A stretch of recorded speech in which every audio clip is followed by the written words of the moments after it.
आप सभी को दिव्य ज्योति परिवार की ओर से भारतीय नववर्ष की बहुत बहुत हार्दिक शुभकामनाएं। भाइयों और बहनों, जब हमारी भारतीय संस्कृति में कोई उत्सव होता है तो हम लोग अपनी महफिलों में मांस मदिरा नहीं सजाते, ना ही हो हल्ला मचाकर अश्लील ढंग से नाच गाकर खुशियां मनाते हैं। हम तो अपने त्योहारों को भी सीढ़ी बनाकर और ऊंचा उठने की, एक महान ऊंचाई को पाने की कोशिश करते हैं। कहते हैं जब अयोध्या में भगवान श्री राम का राज्याभिषेक होने वाला था तो उससे एक रात पहले अयोध्या में क्या हो रहा था? सुनत राम अभिषेक सुहावा। राम के राज्य के अभिषेक से प्रसन्न होकर जो अयोध्या वासी थे वो बाजे गाजे बजा उठे, नर नारी जो है बधावे गाने लगे, नाचने झूमने गाने लगे। लेकिन उस समय हमारे श्री राम, प्रभु श्री राम क्या कर रहे थे? वाल्मीकि जी लिखते हैं कि उस समय प्रभु श्री राम गुरु वशिष्ठ जी से सत्संग प्रवचन सुन रहे थे। उस समय श्री राम हविषो विधिवत, वो विधिवत संयम पूर्वक यज्ञ हवन कर रहे थे। नारायणम उपागमत, वो पूरी रात भगवान का ध्यान करते रहे थे। आइए हम अपने राम, जो हमारे आदर्श पुरुष हैं, उन्हीं से प्रेरणा लेकर आज के इस नव वर्ष उत्सव को हम एक सनातनी रंग ढंग से बनाते हैं। और भाइयों बहनों, उसके लिए हम क्या करेंगे? रामायण के कुछ पात्रों के प्रसंग लेंगे और उन प्रसंगों में जो एक भाव है उसको समझने की कोशिश करेंगे, क्योंकि ये जो पात्र हैं इनका जीवन चरित्र अपने आप में एक सत्संग है, एक सृजन यज्ञ है, ज्ञान ध्यान की अमिट प्रेरणा है। पहला प्रसंग जो हम लेंगे वो है विश्वामित्र जी का प्रसंग। कहते हैं जब राक्षसों का वध कराने के लिए ऋषि विश्वामित्र जी श्री राम को मांगने के लिए अयोध्या आए तो उस समय दशरथ जी बिल्कुल डिनायल मोड में चले गए कि नहीं, मेरा 16 वर्ष का राम वो राक्षसों से कैसे लड़ेगा, मैं नहीं भेज सकता। तो उस समय गुरु वशिष्ठ जी उन्हें एक बड़ी मार्मिक सलाह देते हैं। वो कहते हैं, दशरथ, ये जो ऋषि विश्वामित्र है ना, ये अस्त्रान वेती त्रैलोक्य, ये तीनों लोगों के अस्त्र शस्त्र का विज्ञान जानते हैं। ये न्यूक्लियर वेपन्स और आर्टिलरी के सुपर साइंटिस्ट हैं। और इसलिए अगर ये आज राम को मांगने के लिए आए हैं ना, तो इसलिए नहीं आए क्योंकि ये मारीच सुबाहु जैसे छोटे मोटे राक्षसों का स्वयं संहार नहीं कर सकते। ये इसलिए मांग रहे हैं राम को क्योंकि, सुनने वाली बात है, क्योंकि ऋषि विश्वामित्र के पास अपने आध्यात्मिक तप की जो संपदा है, ज्ञान विज्ञान की जो विरासत है, ये उसके लिए एक उत्तराधिकारी ढूंढ रहे हैं जिसे ये सौंप सकें। इसलिए हे दशरथ, तव पुत्र हितार्थाये, ये तुम्हारे पुत्र का हित करने, उस पर उपकार करने आए हैं, तुम राम को भेज दो। देखना, ये एक किशोर बनकर जाएगा लेकिन एक विजयी योद्धा, एक अनुभवी अजयी योद्धा बनकर लौटेगा। अब देखिए, ऐसा ही होता है। आगे यही हुआ। इस पूरे ट्रिप के दौरान हम देखते हैं कि जब विश्वामित्र जी श्री राम और लक्ष्मण को लेकर गए तो वो राम को क्या क्या नहीं सौंप देते, क्या क्या नहीं। बला अति बला नाम के हाई प्रोफाइल मिलिट्री सीक्रेट्स, जल थल नभ पाताल को भेंट देने वाली मारक अचूक मिसाइलें, दिव्यास्त्र 100 इन नंबर, सैकड़ों की तादाद में। इसलिए भाइयों और बहनों, जब भी सत्य का मिशन एक पूर्ण युग द्रष्टा ऋषि गुरु आपका आवाहन करते हैं, सेवा के रूप में आपसे सहयोग मांगते हैं, तो वो इसलिए नहीं क्योंकि वो स्वयं अपना मिशन सिद्ध करने में समर्थ नहीं है, वो इसलिए मांगते हैं क्योंकि उनके पास एक आध्यात्मिक तप साधना की जो जायदाद है वो उसे आपके नाम कर देना चाहते हैं। वो कहीं ना कहीं उनकी जो कृपा दृष्टि है, दया दृष्टि है, वो आप पर पड़ गई है और वो या तो आपकी अवस्था को सुधारना संवारना चाहते हैं सेवा के बहाने, या फिर आपका कोई बिगड़ा हुआ काम बनाना चाहते हैं। यही कारण है। और यही हम दिव्य ज्योति जागृति संस्थान के जो साधक शिष्य हैं, हम सबका, आपका ये अनुभव रहा है, एक्सपीरियंस रहा है। कितनी बार ऐसा नहीं होता क्या कि हमारा मन जो है नेगेटिव विचारों से भरा हुआ है, हम किसी चिंता से घिरे हुए हैं या कहीं गलत दिशा में हमारे इमोशंस जा रहे हैं, तो उस समय हमें आश्रम से, संस्थान से सेवा के लिए कॉल आया और हमने पूरे मन लगा के उस सेवा को किया। तो क्या ऐसा नहीं हुआ कि सेवा के पूरा होने से पहले पहले ही हमारा मन, उसकी दशा और दिशा बदल गई, मन हल्का हो गया, पॉजिटिव, कंस्ट्रक्टिव, सृजनकारी विचारों से वाइब्रेट करने लगा, चिंता जो है महान चिंतन में बदल गई। और कई बार तो ऐसा भी हुआ भाइयों बहनों कि कोई संस्कार हम पर बीमारी के रूप में हावी था, वो संस्कार कट गया, हम बहुत हद तक हमारी बीमारी ठीक हो गई। ऑन रिकॉर्ड ऐसे अनगिनत अनुभव है संस्थान के आर्काइव्स में, अनगिनत। एक नेपाल की बहन है, 7 सालों से उनके हाथ पाँव में पस मवाद भरी हुई थी, कोई इलाज नहीं हो रहा था। उन्होंने नेपाल आश्रम, जो संस्थान का नेपाल बेस्ड आश्रम है, वहाँ जाकर झाड़ू लगाने की सेवा की और आप मानेंगे 7 दिनों के अंदर अंदर उनके हाथ पैर ठीक हो गए। ऑन रिकॉर्ड है ये बात, ऑन रिकॉर्ड। चाहे कोई विश्वास करे या ना करे, लेकिन भाइयों बहनों ये है आध्यात्मिक तप की विरासत, एक संपदा जो युग दृष्टा सतगुरु जो हैं सेवा के बहाने, सेवा के दौरान आप पर लुटा देते हैं।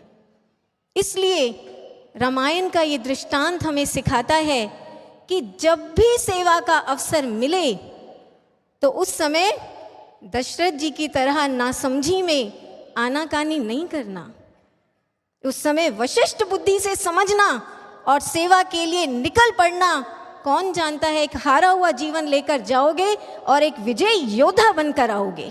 ये है प्रेरणा। दूसरा दृष्टांत लेते हैं, प्रसंग लेते हैं, अहिल्या प्रसंग। अहिल्या एक ऐसा कैरेक्टर है जिसके लिए आज के समय में जो फेमिनिस्ट लोग हैं वो चिल्ला चिल्ला कर मंचों से कहते हैं कि Ahilya was a victim of misogyny, male dominant patriarchal society. Ahilya के साथ उसके पति ऋषि गौतम ने घोर अन्याय किया था। जबकि भाइयों बहनों रियलिटी ये है कि रामायण बताती है कि जिस समय इंद्र ऋषि गौतम की एब्सेंस में अहिल्या के घर आए और उससे कहा कि देवी मैं तुमसे संबंध बनाना चाहता हूं, तो उस समय जो अहिल्या है ना, मुनि वेशम सहस्राक्षम विज्ञाय, अहिल्या को क्लियरली पता चल गया था, वाल्मीकि जी लिखते हैं अहिल्या को क्लियरली पता चल गया था कि मुनि के वेश में, गौतम मुनि के वेश में ये इंद्र आए हैं। लेकिन मतिम चकार दुर्मेधा, उस पर दुर्बुद्धि हावी हो गई, उसको वो फ्लैटर हो गई कि देवताओं का राजा इंद्र मुझे प्रपोज कर रहा है, और ऐसे में उसने उस अधर्म के लिए स्वीकृति दी। ये पाप हो जाने के बाद जब ऋषि गौतम वापस आश्रम में आए तो उस समय उन्होंने रुष्ट होकर अहिल्या से कहा, हे दुर्मते, आज से मैं तेरा परित्याग करता हूं, तू इस निर्जन आश्रम में अकेली पड़ी रहे और धूल फांक। अब देखिए भाइयों बहनों, आज के ज़माने में भी, कलयुग में भी, अगर कोई पति या पत्नी एक्स्ट्रा मैरिटल अफेयर्स या एडल्ट्री में पड़ जाते हैं तो हमारी न्यायिक और सामाजिक व्यवस्थाएं पूर्ण अधिकार देती हैं कि पार्टनर उसे डिवोर्स दे दे। तो क्या ये अधिकार हम ऋषि, एक त्रेता युग के ऋषि को नहीं दे सकते? उन्हें भी मिलना चाहिए। लेकिन अब आगे सुनिए, हमारे लिए सत्संग कहां से निकलता है, रामायणी संस्कृति श्रेष्ठ क्यों है। ऋषि गौतम ने अहिल्या को उसके हाल पर ही नहीं छोड़ दिया था। ऋषि गौतम ने आगे ये भी कहा था अहिल्या से कि अहिल्या, जब तू इस निर्जन आश्रम में एकांत में रहकर, निराहार रहकर, वायु भक्षा निराहारा तपयंती मीन्स वैराग्यपूर्ण तप साधना करेगी, तब तेरे अंदर उठने वाले काम, मोह, लोभ के जो वेग है ना, वो शांत हो जाएंगे। लोभ मोह विवर्जिता, तो अपने दिव्य स्वरूप को प्राप्त होगी और फिर तेरा और मेरा पुनः मिलन होगा। भाइयों बहनों, ये जो पूरा अहिल्या का नैरेटिव है, प्रसंग है, ये हमें 3 ज्वलंत कंटेम्प्रेरी प्रेरणाएं देता है आज के समय के लिए। पहली प्रेरणा कि जब भी इस माया नगरी का कोई आकर्षण आपके चरित्र, आपके कैरेक्टर पर अटैक करे, आपके कैरेक्टर को चैलेंज करे, तो उस समय सतर्क हो जाना। अहिल्या नहीं हुई तो दुर्घटना घट गई। कहते हैं जब शूर्पणखा बहुत ही सुंदर आकर्षक रूप बनाकर प्रभु श्री राम के पास पहुंची, तो उसे देखकर श्री राम क्या कहते हैं, सुनने वाली बात है। श्री राम कहते हैं कि हे देवी, तुम्हारा रूप सौंदर्य अतिशय है, माने तुम असाधारण रूप से सुंदर हो, और मनोज्ञा अंगी, तुम इतनी मनोहर हो कि मुझे संदेह हो रहा है, डाउट हो रहा है कि कहीं, वो कहते हैं राक्षसी प्रतिभासी, तुम जरूर कोई इच्छाधारिणी राक्षसी हो जो मुझे लुभाकर, प्रलोभन देकर मुझे चरित्र से गिराने की मंशा लेकर आई है। और श्री राम और लक्ष्मण दोनों सतर्क हो जाते हैं। जब भी आए पास शूर्पणखा तुम्हें अपने आकर्षण से फुसलाने, देखिए ये बात भाइयों के लिए भी है, बहनों के लिए भी है, सबके लिए है, और किसी भी प्रकार का आकर्षण है। जब भी आए पास शूर्पणखा तुम्हें आकर्षण से फुसलाने, समझ जाओ हे वीर लखन तुम, ये आई है नाक कान कटवाने। ये है हमारी रामायणी संस्कृति, ये है हमारी सनातन प्रथाएं कि जब भी कोई राक्षसी आकर्षण हमारे चरित्र को डिगाने की कोशिश करता है तो हम उसके नाक कान काटना, माने उसकी ऐसी बेइज्जती कर कर उसे दूर भगाते हैं कि वो दोबारा हमारे पास फटकने की हिम्मत नहीं करता। क्योंकि भाइयों बहनों, हमारी ये जो भारत की संस्कृति है, ये मर्यादाओं की संस्कृति है, संयम की संस्कृति है, मन के नियंत्रण की संस्कृति है। हम स्वतंत्रता के नाम पर अपने मन को स्वच्छंद नहीं छोड़ देते हैं, हम वो संस्कृति के संतति हैं। अब हम दूसरी प्रेरणा लेंगे अहिल्या प्रसंग से। दूसरी प्रेरणा क्या है? अगर आप सतर्क नहीं रह पाए, आपसे गलती से भी गलती हो गई, चारित्रिक गलती जैसे अहिल्या से हुई थी, तो ऐसे में भी ऐसा नहीं है कि हमारी जो रामायणी संस्कृति है वो सीधा आपको सूली पर चढ़ा देगी। वो आपको सुधरने का, निर्माण करने का एक अवसर और एक रास्ता भी देती है, और वो रास्ता है वैराग्यपूर्ण तप साधना, अहिल्या की तरह शिलावत साधना। एक बार मैंने दिव्य गुरुदेव श्री आशुतोष महाराज जी से पूछा था कि महाराज जी, हमने सुना है कि अहिल्या जो है वो साधना करते करते शिलावत पत्थर बन गई, ऐसा कैसे हो सकता है महाराज जी? तो उस समय दिव्य गुरुदेव ने कहा था कि देखो, साधना कभी किसी को पत्थर नहीं बनाती है। साधना तो आपके अंदर भावनाओं, संवेदनाओं, करुणा की रसधार बहा देती है। अहिल्या का शिलावत होकर ध्यान साधना करना, इसका अर्थ ये था कि अहिल्या ने अपने चंचल मन को, इधर उधर फिसलने वाले मन को पकड़कर इस आज्ञा चक्र, इस आत्मिक केंद्र पर एक टक टिका दिया था, स्थिर कर दिया था। इतना स्थिर कर दिया था कि जैसे एक शिला हिलती डुलती नहीं है, ऐसे ही उसका मन भी यहाँ से हिलता डुलता नहीं था। उसका मन यहाँ पर स्थिर स्थित हो गया था।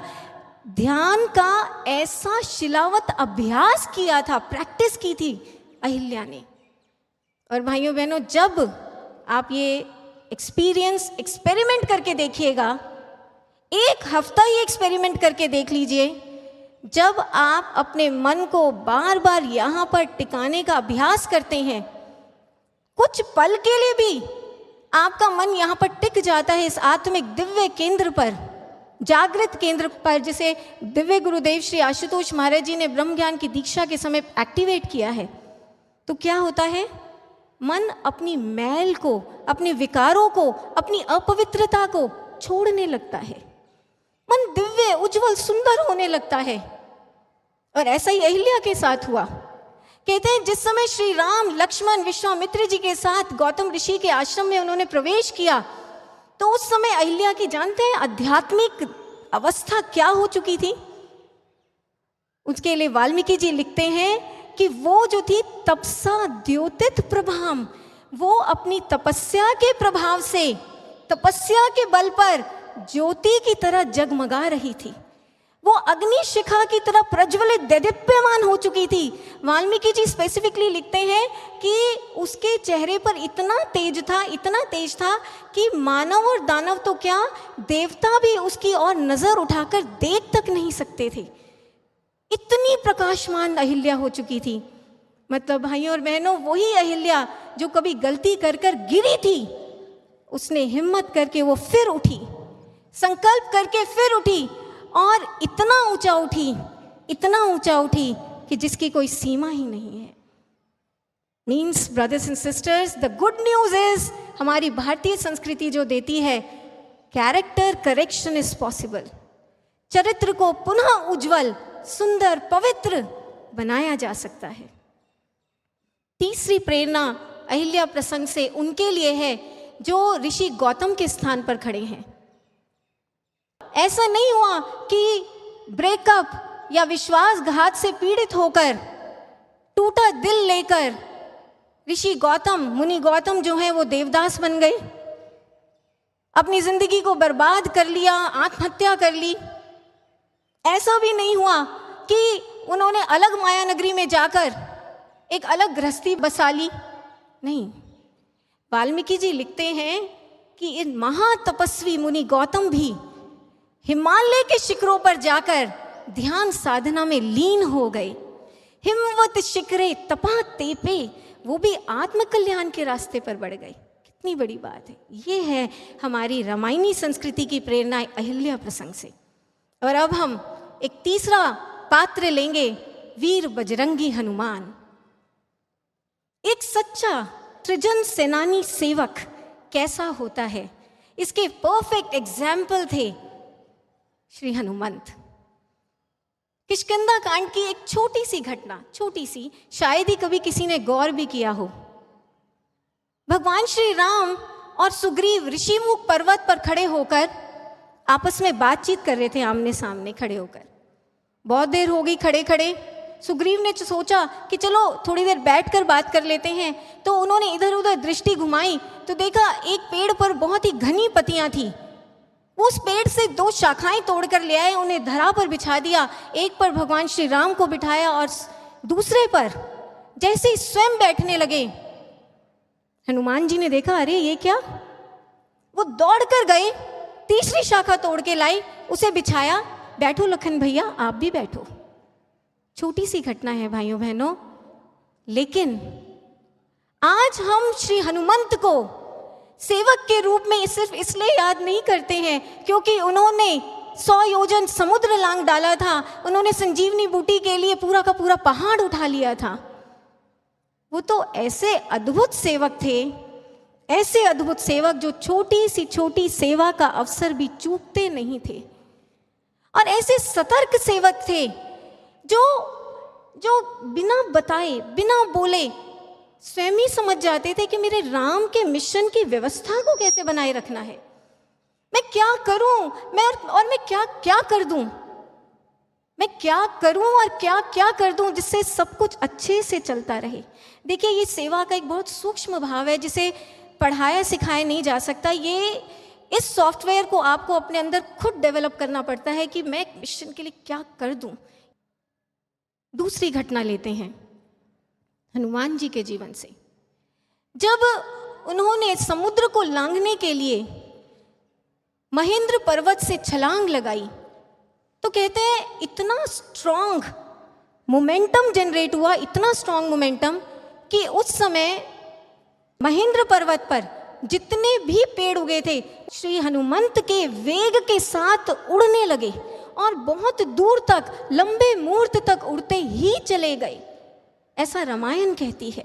वो कहते हैं वेगाते नगरोहिनः समुत्पेतु, कहते हैं ये एक सृजन सेनानी की उड़ान होती है, एक ऐसी उड़ान जहां पर वो अपने उत्साह के वेग से जब उड़ता है तो आसपास का जो समाज है, अज्ञानता की जड़ पकड़ा हुआ समाज है, उसको भी वो प्रेरित और उत्साहित करके अपने साथ ऊंचा उड़ा कर ले चलता है। अभी पीछे जब हम महाकुंभ से प्रयागराज से वापस दिल्ली आ रहे थे तो उस समय ट्रेन में मेरी साथ वाली सीट पर जो को पैसेंजर बहन आकर बैठी वो कोइंसिडेंटली एक पायलट थी, फीमेल पायलट। तो उनसे 4-5 घंटे एविएशन फील्ड पर, एविएशन साइंस पर बहुत लंबी डिस्कशंस होती रही। तो उस बहन ने बताया कि देखिए जब हम प्लेन को टेक ऑफ करते हैं ना, प्लेन को उड़ाते हैं उसी समय, तो जो प्लेन होता है उसके जो विंग्स हैं, दोनों विंग्स लेफ्ट राइट, उनकी शेप ही कुछ इस तरह ऊपर से कर्व्ड होती है कि जैसे जैसे प्लेन रनवे पर दौड़ता है इन दोनों विंग्स के नीचे एक हाई प्रेशर डेवलप हो जाता है। और इस प्रेशर की वजह से एरोडायनेमिक्स, बर्नौलीज प्रिंसिपल, उसने बकायदा डायग्राम बना के दिखाया कि कैसे इस प्रेशर की वजह से एक ऐसा स्ट्रॉन्ग, इतना जबरदस्त ऊपर की ओर लिफ्ट जनरेट होता है कि वही जो विंग्स हैं, लाइट वेट मेटल के विंग्स जो बने हैं, वो अपने साथ कई टन भारी प्लेन को और उसमें बैठे सैकड़ों यात्रियों को ऊपर उड़ा कर ले चलते हैं। कहने का मतलब यह है कि उड़ान के लिए आकार चाहिए, शेप चाहिए, और ये जो शेप है ना, ये जिम में जाकर नहीं बनती है। हमारे अंदर साधकता, हमारे अंदर एक सच्चा सेवक तब आकार लेता है जब हम अध्यात्म के अनुशासन में चलते हैं, जब हम रोज सुबह उठकर प्राणायाम करते हैं, चाहे थोड़ी देर के लिए ही सही, लेकिन रेगुलर प्राणायाम करते हैं, जब हम पूरे दिन के शेड्यूल में ध्यान साधना के लिए पर्याप्त समय निकालते हैं, जब हमारी एक कोशिश रहती है कि हम अपने दिमाग को फिजूल की बातों में ना उलझाएं, बल्कि श्वास श्वास सुमिरन से मन को जोड़ते रहें, कोशिश करते रहें, जब हम एटलीस्ट हफ्ते में एक बार सत्संग के सद्विचारों की डोज लेते हैं, तब ऐसा होता है भाइयों बहनों, अपने आप देखेंगे धीरे धीरे आपका मन, आपके विचार, आपका चरित्र, आपका व्यवहार, आपका आचरण एक ऐसा आकार लेने लगता है कि आसपास के लोग प्रभावित हुए बिना नहीं रह पाते। वो कहने को मजबूर हो जाते हैं कि भाई तू हम सबसे अलग है, कुछ डिफरेंट है। जिस ज्ञान ध्यान की टेक्नोलॉजी ने तुझे इतना पॉजिटिव, इतना शांत, दिव्य बनाया है, हमें भी बता, हमें भी उस दिव्य मिशन में लेकर चल। ये होती है एक सृजन सेनानी, साधक, सेवक की उड़ान, जो अपने साथ सबको लेकर चलता है, उत्साहित और प्रेरित करके, और उन्हें भी दिव्य मिशन का सहयोगी बना देता है। भाइयों और बहनों, अब तीसरी और आखिरी घटना को हम सुनेंगे श्री हनुमंत जी के जीवन से। कहते हैं रावण ने आदेश दिया सैनिकों को कि सैनिकों जाओ इस वानर की पूंछ में आग लगा दो और इसे पूरे लंका में घुमाओ। अब आप और हम सभी उस दृश्य की कल्पना करके देखें। हनुमान जी रस्सियों से बंधे हुए हैं, उनकी पूंछ पे तेल छिड़क कर आग लगा दी गई है, लंका के नर नारी उन पर ताने मार मार के उनको प्रताड़ित कर रहे हैं, उनके कपड़े खींच रहे हैं, उनका मजाक उड़ा रहे हैं, पत्थर फेंक रहे हैं, पैरों से आघात ठोकर मार रहे हैं। तो ऐसे में वाल्मीकि जी लिखते हैं कि एक बार तो श्री हनुमंत के मन में भी आ गया कि ये जो सारे लोग हैं ना, मैं एक हल्की सी हुंकार भी भर दूं ना तो ये सब के सब, इन सब के प्राण पखेरु उड़ जाएंगे। लेकिन अगले ही पल इस राम सेवक का चिंतन बदल जाता है और वो क्या सोचते हैं हनुमान जी? कहते नहीं, रामस्य प्रीति अर्थम विशिष्य, नहीं हनुमंत, तुझे तेरे राम की प्रीति, तेरे राम के प्यार का वास्ता, तू सब कुछ चुपचाप सह ले। विशिष्य, तू ये विष पी ले। क्यों? क्योंकि ऐसा करने पर तुझे लंका के गली गली, चौराहे, कूचे, सड़कों, नगर के चप्पे चप्पे पर का निरीक्षण करने का अवसर मिल जाएगा। और ये सब कुछ सोचते ही, देखिए भाइयों बहनों, ये सोचते ही, ये सोच आते ही हनुमान जी सब कुछ सहते हुए आगे बढ़ते जा रहे हैं लंका में। लेकिन उनकी दृष्टि कहाँ पर है? वाल्मीकि जी लिखते हैं, विमानानि, लंका की ऊंची ऊंची बिल्डिंग्स पर, भूमि भागान, लंका के ओवरऑल इंफ्रास्ट्रक्चर पर, टाउन प्लानिंग पर, ट्रांसपोर्ट सिस्टम पर। हनुमान जी लंका का पूरा नक्शा अपने दिमाग में ऐसा खींच कर लाए थे कि जब वापस आने पर, लंका कूच करने से पहले श्री राम ने उनसे पूछा कि हनुमंत, हे वानर वीर, तुमने लंका में जो जो देखा उसका यथावत वर्णन करो। तो उस समय आप युद्ध कांड का 3 सर्ग पढ़ के देखिएगा।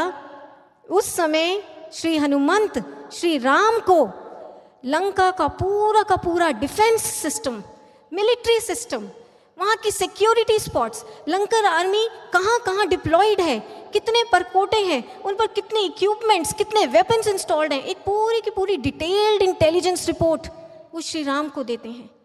भाइयों बहनों, ये होता है एक एटीट्यूड, एक सेवक का एटीट्यूड जो श्री हनुमंत में था। देखिए, सत्य की स्थापना के लिए एक महान मिशन को लेकर जब हम सब चलते हैं तो हमें बहुत कुछ सुनना और सहना पड़ता है, बहुत कुछ। जीवन में एक युद्ध लड़ना पड़ता है। एक कवि ने बहुत अच्छा कहा है, युद्ध नहीं है जिनके जीवन में वो भी बड़े अभागे होंगे। युद्ध नहीं है जिनके जीवन में वो भी बड़े अभागे होंगे, या तो प्रण को तोड़ा होगा या फिर रण से भागे होंगे। या तो प्रण को तोड़ा होगा या फिर रण से भागे होंगे, क्योंकि जिसने अपने राम की सेवा का प्रण ले लिया, अपने सदगुरु की सेवा का प्रण ले लिया, सदगुरु की सेवा के रण क्षेत्र में फ्रंट पर डट गया, उसको तो संघर्षों से युद्ध करना ही पड़ेगा, करना ही पड़ेगा। थकावट, एग्जॉशन होने के बावजूद खुद को खड़ा करना पड़ेगा, सेवा में डटना होगा। मन चाहे कितनी भी बेईमानी करे, शरीर चाहे टूट रहा हो, परिस्थितियां चाहे दाएं बाएं खींच रही हो, लेकिन उनके बावजूद खुद को खड़ा करके सेवा में जुटना ही पड़ेगा। संसार के वो लोग, ऑफिस में बॉस, कलीग्स, बिजनेस पार्टनर्स, घर में वो रिश्ते, हमारे आसपास के वो सारे लोग जो हमारी भावना को नहीं समझते, हमारे मिशन को नहीं समझते, उन सबके तानों को भी सुनना होगा, उनकी नाराजगी को भी सहना होगा। मन, तन, धन, समय, सब कुछ सत्य की स्थापना के लिए झोंक देना होगा। सह लेंगे हे नाथ तेरे नाम पर सब अवसाने, सह लेंगे हे नाथ तेरे नाम पर सब अवसाने। कोई ताने मारे, पत्थर फेंके, चाहे अपने हो बेगाने, सदके जाएं उस मिशन पर, सदके जाएं उस दिव्य मिशन पर जिसके हम तो हैं दीवाने। वो दीवानगी भाइयों बहनों क्यों नहीं है हम में? वो दीवानगी, वो जुनून एक गुरु के सच्चे भक्त और सेवक में होती है। और इस दीवानगी का पुरस्कार क्या मिलता है, अवार्ड क्या मिलता है? हनुमान जी को क्या रिवॉर्ड मिला? आइए 2 चौपाइयों के माध्यम से सुनते हैं।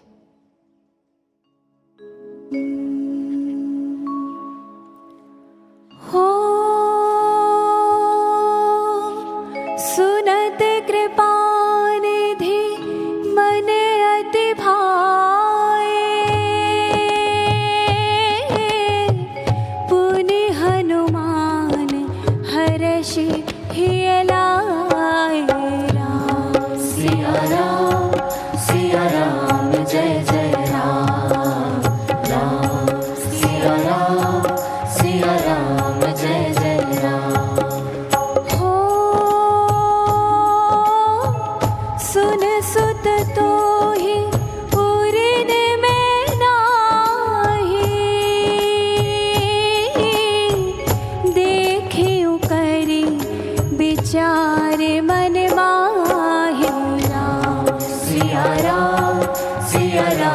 जय जय राम राम सिया राम जय जय राम राम सिया राम जय जय राम राम सिया राम जय जय राम श्री राम। सीता खोज की वीर गाथाएं जब प्रभु श्री राम ने सुनी तो प्रभु सोचने लगे कि मैं पुरस्कार के रूप में अपने हनुमान को क्या दूं, क्योंकि इस दुनिया जहान में कोई ऐसी वस्तु नहीं, विधाता ने कोई ऐसी संपदा, मैंने खुद ऐसी कोई संपदा नहीं बनाई जिसे देकर मैं हनुमान के उपकार से ऊर्ण हो सकूं। तो कहते हैं उस समय श्री राम कह उठे विद इन कोट्स, वो कहते हैं एष सर्वस्व भूतस्तु परिष्वंगो हनुमतः। हे हनुमंत, आज मैं तुझे अपना प्रगाढ़ आलिंगन प्रदान करता हूँ, क्योंकि यही मेरा सर्वस्व है, सर्वस्व भूतस्तु। और ऐसा कहकर प्रभु ने हनुमान जी को कसकर अपने हृदय से लगा लिया और ये भी कहा आगे, अब सुनिए, श्री राम कहते हैं चलो वानर वीनो, लंका की ओर कूच करते हैं। सेना के अग्रभाग में गवाक्ष तुम रहना, पिछले वाले भाग में जावन तुम रहना, दाहिने भाग में ऋषभ तुम रहना, वाम भाग में गंधमादन तुम रहना, और बीच वाले मध्य भाग में मैं स्वयं रहूंगा। कैसे? हनुमान के कंधों पर सवार होकर मैं पूरी सेना को उत्साहित और प्रेरित करता चलूंगा, हनुमान के कंधों पर सवार होकर। और क्या चाहिए, और क्या चाहिए एक सच्चे सेवक और भक्त को? भाइयों बहनों, क्या चाहिए? आज संसार के लोग, धार्मिक लोग मंदिरों तीर्थों में जाकर अगर एक पंखा भी दान कराते हैं ना, तो बदले में भगवान जी से कैसी कैसी डील सेट करके आते हैं। लेकिन पूर्ण गुरु का सच्चा सेवक, देखिए दोनों कंडीशंस हैं, गुरु भी पूर्ण होना चाहिए और सेवक भी सच्चा होना चाहिए। एक पूर्ण गुरु का सच्चा सेवक, उसकी दिलो जान से बस एक ही चाहत है कि एक बार मेरे गुरुदेव मुझ दीन की ओर गर्व से देख लें और मुस्कुरा लें। एक बार मेरे दिव्य गुरुदेव मुझे गले से लगाकर कह दें कि मैं तेरा हूं और तू मेरा है। उसकी और कोई चाहत नहीं है कि दिव्य गुरुदेव मुझ पर इतना विश्वास कर लें, इतना विश्वास कि अपने मिशन में सेवा के लिए मेरा चयन कर ले। मुझ पे इतना विश्वास कर लें कि वो मुझे अपना यंत्र बनाकर मुझ पर सवार होकर अपने मिशन को सिद्ध कर दिखाएं। सेवक की और इसके अलावा कोई इच्छा भावना नहीं है। भाइयों और बहनों, जैसे भगवान को इस दुनिया जहान में अपने भक्त को देने के लिए कुछ नजर नहीं आता, ऐसे ही भक्त को भी इस पूरे संसार में अपने भगवान के अलावा कुछ दिखाई नहीं देता।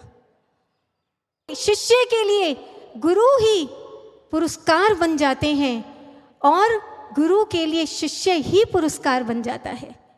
ये है हमारी सनातनी संस्कृति भाइयों बहनों, हमारी रामायणी संस्कृति, जो हमें सब स्वार्थों से ऊपर उठकर, बहुत ऊंचा उठकर निस्वार्थ प्रेम में अपना जीवन स्वाहा कर देना सिखाती है। ये है हमारी रामायणी संस्कृति। और इसलिए जब हम आज सनातनी ये बात डंके की चोट पर कहते हैं, संकल्प की हुंकार भरकर कहते हैं कि हम विश्व के पटल से भारत की इस सनातन धर्म संस्कृति को मिटने नहीं देंगे, तो वो इसलिए नहीं कहते सिर्फ क्योंकि हमने सनातनी हिंदू परिवारों में जन्म लिया है। हम इसलिए कहते हैं, इसके पीछे हमारा लॉजिक ये है कि इस पूरे विश्व में भारत की सनातन धर्म संस्कृति के अलावा पूरे विश्व में दूसरी कोई सभ्यता संस्कृति है ही नहीं जो इसके कंपटीशन में भी खड़ी हो पाए। भारत की सनातन धर्म संस्कृति है तो मानव बना रहेगा, एटलीस्ट मानव बनने के लिए प्रेरित होता रहेगा, उसकी आत्मा उसे मानव बनने के लिए कचोटती रहेगी। इसलिए भारत की धर्म संस्कृति, सनातन धर्म संस्कृति, उज्जवल महान संस्कृति के नाम पर आइए अंत में एक बुलंद जय घोष अर्पित करते हैं। भारत की उज्जवल महान सनातन संस्कृति की, सनातन धर्म की, और उन दिव्य गुरुदेव जिन्होंने हमारे भीतर सनातन धर्म के ज्ञान विज्ञान को प्रगटाया, हाथ पकड़कर हमें सनातन आदर्शों पर चलाया, हमें विश्व के लाखों करोड़ों साधकों को उन्होंने मन से कर्म से सच्चा सनातनी बनाया। ऐसे संस्कृति पुरोधा दिव्य गुरुदेव श्री आशुतोष महाराज जी की, दिव्य गुरु के दिव्य मिशन की